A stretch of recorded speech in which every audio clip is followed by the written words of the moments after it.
It was the kind of cold that crept into your bones a steel gray afternoon in a small town on the outskirts of Pittsburgh. Rain drizzled down in sheets, and most people had taken shelter.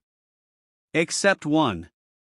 An old man stood under the narrow overhang of the Hillview Bank. He wasn't bothering anyone.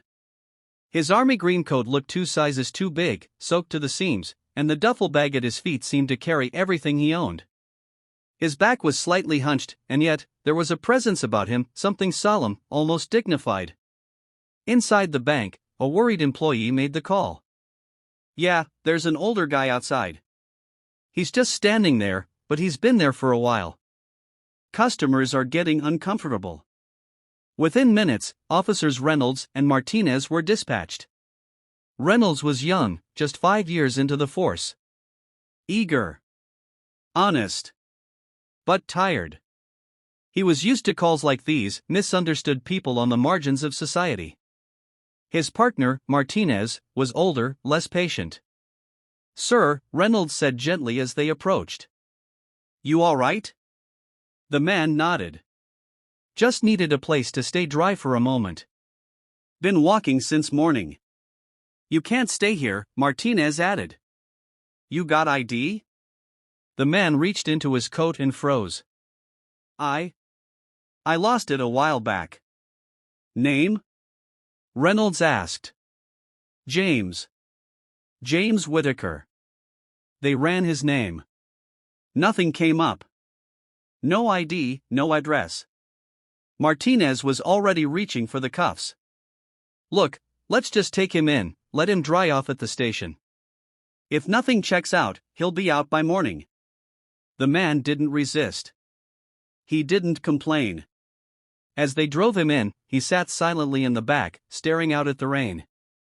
There was something about him, Reynolds thought. Something familiar. But he couldn't place it. At the station, Sergeant Dean wasn't impressed. "No ID, no charges, just loitering? Why'd you bring him in?"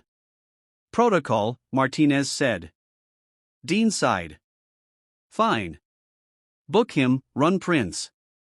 As Reynolds guided the old man to the fingerprint station, the man spoke for the first time in a while. "You know, I served this country for 32 years. Led missions you've never heard of. I've bled for the flag you wear on your sleeve." Reynolds paused. "You a vet?" The man smiled faintly. "Used to be. Now I'm just someone the world forgot."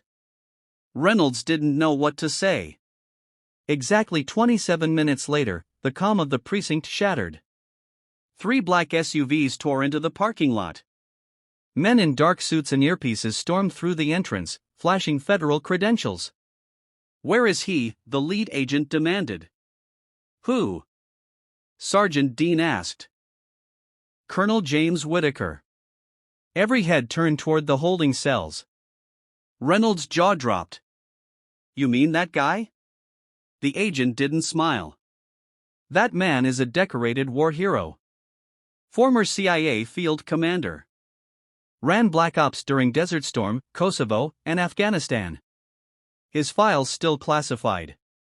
He disappeared 3 years ago. We've been looking ever since." The room went silent. The agents rushed to the cell. When Whitaker saw them, he gave a knowing smile. "Took you boys long enough?" They saluted. Not just the agents. Reynolds did too. As it turned out, Colonel Whitaker hadn't vanished. He'd walked away. Quietly. Deliberately. After losing his wife to cancer and seeing too many of his fellow veterans fall through the cracks, he decided to dedicate his remaining years to those who needed it most. He gave up his pension. Sold his home. And hit the road volunteering in shelters, mentoring at-risk youth, supporting wounded vets anonymously. Never asking for thanks. Never revealing his past. He said he was just a man the world forgot, Reynolds told one of the agents, his voice shaking. The agent smiled. "He is the world's reminder. That rail service doesn't end when the uniform comes off." Over the next few days, news spread. The story went viral. The arrest video. The SUVs. The salute. People were outraged at first. How could they treat a hero like that?